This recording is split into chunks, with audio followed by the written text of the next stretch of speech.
नमस्कार मित्रों, कैसे हो भाई। उम्मीद करता हूँ सब लोग बढ़िया होंगे।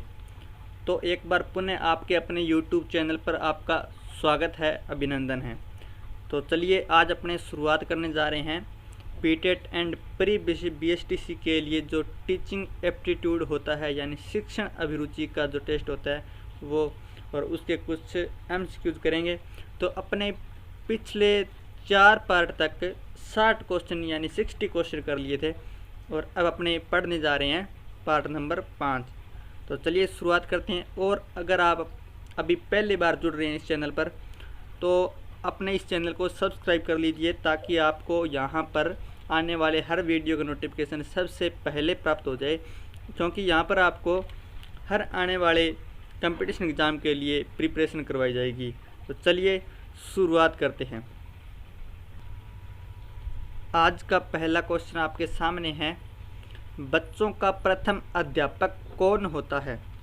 तो देखिएगा, जो बच्चे होते हैं उनका प्रथम अध्यापक उनका अपना चेतन मन, या उनका पर्यावरण, या उनके माँ बाप, या अध्यापक।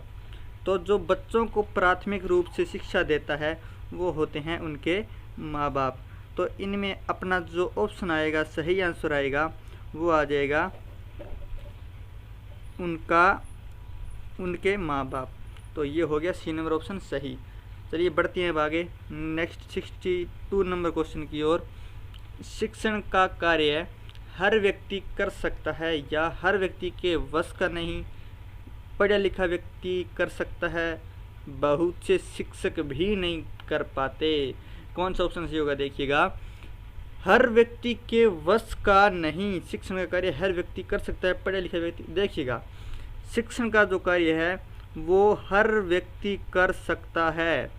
ध्यान रखिएगा, आपको इसके अंदर कभी भी नेगेटिव बात नहीं बतानी कि शिक्षण का कार्य है वो हर व्यक्ति के वश का नहीं। ये कभी नेगेटिव बात आपको नहीं बतानी। तो हर व्यक्ति कर सकता है। चलिए बढ़ते हैं नेक्स्ट 63 की ओर।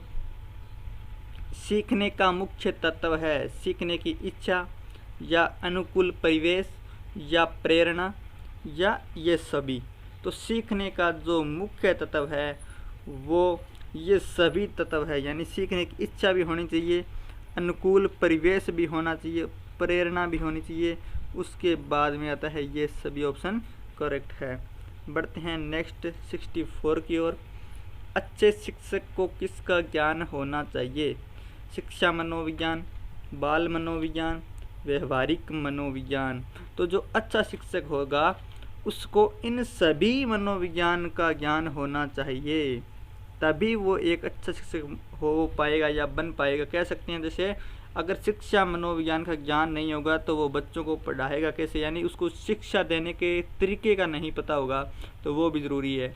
बाल मनोविज्ञान के अंदर उसको बालक की जो क्रियाएं होती है उनका पता होना चाहिए। व्यवहारिक मनोविज्ञान के अंदर जो बालकों के साथ व्यवहार किया जाता है उसका पता होना चाहिए। तो चलिए बढ़ते हैं नेक्स्ट क्वेश्चन की ओर 65 की ओर। डेवी के अनुसार शिक्षा एक सामाजिक तत्व है, व्यक्तिगत तत्व है, या मनोवैज्ञानिक आवश्यकता है, या सैद्धांतिक आवश्यकता है। तो देखिएगा, ये जो मनोवैज्ञानिकों के दिए हुए कुछ जो तथ्य है, या कह सकते हैं उनके कुछ कही हुए बातें हैं, ये फिक्स होती है। तो इनको अपने को केवल रटना ही पड़ता है। तो देखिएगा, डेवी के अनुसार शिक्षा क्या है। डेवी के अनुसार शिक्षा एक मनोवैज्ञानिक आवश्यकता है। बढ़ते हैं नेक्स्ट 66 की ओर। खेल के माध्यम से शिक्षा मनोवैज्ञानिक है, अमनोवैज्ञानिक है, रचनात्मक प्रवृत्ति को दबाती है, समूह प्रवृत्ति को दबाती है। तो देखिएगा, इसका आंसर हो जाएगा राइट ए नंबर ऑप्शन, यानी मनोवैज्ञानिक है खेल के माध्यम से शिक्षा। क्योंकि जब खेल के माध्यम से शिक्षा होगी तो बच्चे में क्या है कि उसमें रुचि पैदा होगी और बच्चा सीख जाएगा खेल खेल के माध्यम से ही, और वो शिक्षा से बोर नहीं होगा। चलिए बढ़ते हैं नेक्स्ट की ओर 67। शिक्षा की खेल विधि का अर्थ है खेल क्रियाओं द्वारा शिक्षा, खेल क्रियाओं द्वारा मनोरंजन, खेल की शिक्षा, या क्रियाशीलता पर जोर। तो देखिएगा, जो शिक्षा की खेल विधि है इसका अर्थ होता है कि खेल क्रियाओं द्वारा शिक्षा को देना। ये हो गया राइट आंसर। जब अपने खेल के माध्यम से बच्चों को शिक्षा देंगे या खेल क्रियाओं के माध्यम से शिक्षा देंगे तो इसे कहते हैं शिक्षा की खेल विधि। बढ़ते हैं नेक्स्ट क्वेश्चन की ओर। 68 पाठ योजना तभी सही बन सकेगी जब शिक्षक को छात्रों के पूर्व ज्ञान का पता हो, विभिन्न शिक्षण विधियों का ज्ञान हो, शिक्षण सिद्धांतों का ज्ञान हो, या ये सभी। तो देखिएगा जो पाठ योजना होता है उसके अंदर क्या आवश्यक होता है या कब बन सकेगी, जब शिक्षक को किन चीज़ों का ज्ञान होना चाहिए।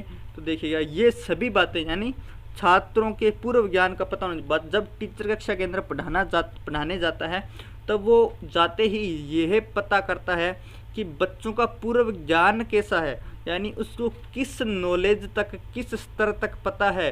जिस स्तर से पता है उससे आगे टीचर कार्य करना प्रारंभ करता है, तो ये भी ज़रूरी है।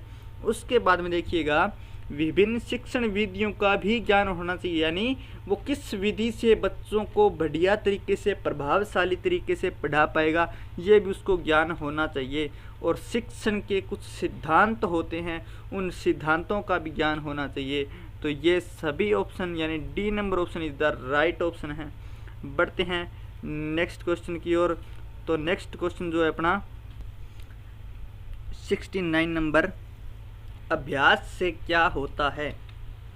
ज्ञान प्राप्त होता है, ज्ञानेंद्रियों का प्रशिक्षण होता है, याद होता है, या गृह कार्य नियमित करने की आदत पड़ती है। तो देखिएगा अभ्यास जब करेंगे तब हमारी जो ज्ञानेंद्रियां होती है, जो ज्ञान प्राप्त करते हैं जिनके माध्यम से, उनका प्रशिक्षण होता है। बढ़ते हैं नेक्स्ट क्वेश्चन की ओर।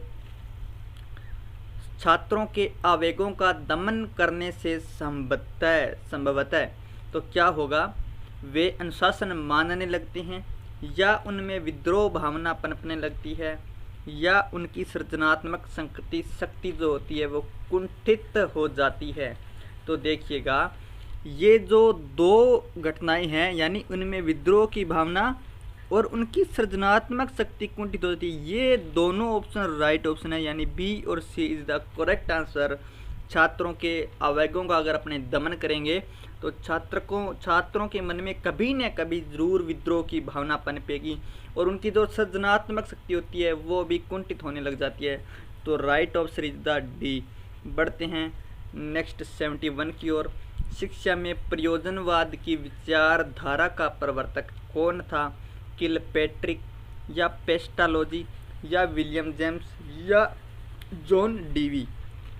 शिक्षा में प्रयोजनवाद जो ये विचारधारा है ये दी थी विलियम जेम्स ने। तो ये आ गया इसका प्रवर्तक था इसका ये। बढ़ते हैं नेक्स्ट क्वेश्चन की ओर 72 की ओर।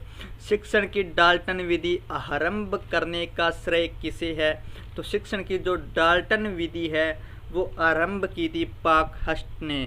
याद रखना, यदि आप डॉक्टर डाल्टन करते हो तो वो आपका गलत आंसर हो जाएगा। तो इसमें आपका आता है पाकहस्ट।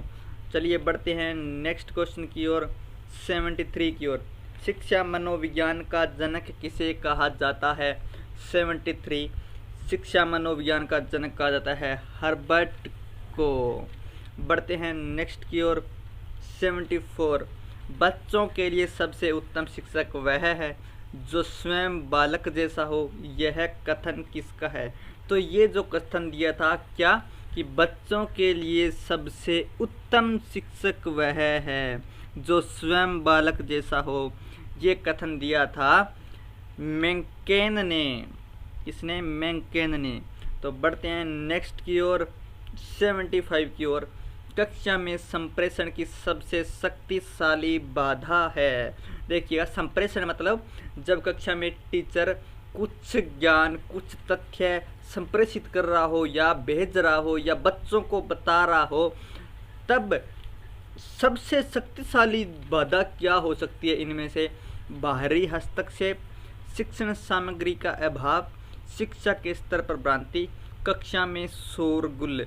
देखिएगा यदि कक्षा में शोरगुल है तो टीचर उन्हें शांत भी करा सकता है, या कह सकते हैं कि ये ज़्यादा प्रभावित नहीं करता।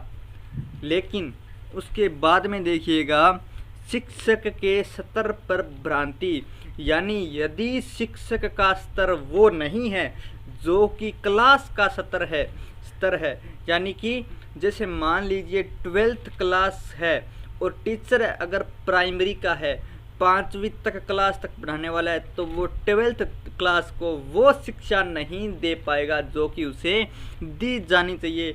तो ये एक बेस्ट आंसर है। बात करते हैं ऊपर का ऑप्शन, शिक्षण सामग्री का अभाव। शिक्षण सामग्री का अभाव जो होता है उसे पूरा किया जा सकता है, ये भी इतना प्रभावित नहीं करता।